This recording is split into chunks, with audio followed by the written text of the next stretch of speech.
Hi, this is Midweek Thought. Hope you're doing well. I'm going to read some verses from John's Gospel. These are verses I feel like I read and have quoted in preaching and in services quite a bit. In fact, earlier in our Midweek Thoughts, we reference this passage. The disciples are locked down for fear of the Jews, and Jesus appears. It's one of the resurrection appearances, and it's John chapter 20. And here's what he says. Again, Jesus said, "Peace be with you. As the Father sent me, I am sending you." And with that, he breathed on them and said, "Receive the Holy Spirit." It's easy, isn't it, in a season like this to be concerned about survival, and that's right, sometimes for our own mental and spiritual health, that we focus on ourselves. But our commission, our calling as Christians, is to look outside of ourselves. In church, we talk about growing up in love for God, in loving one another in the church family, and out, loving those outside.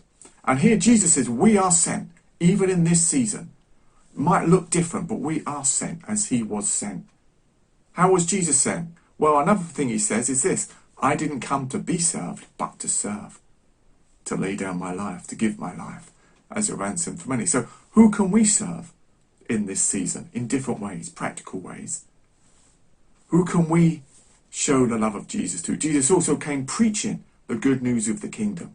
Who can we announce the good news to?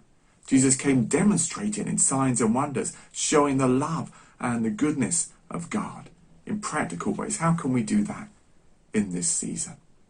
How can we think about out? How can we love one another as a church and as individuals? How can we show the love of God, our vision statement says in SE 25 and the wider world? That's our thought for this week.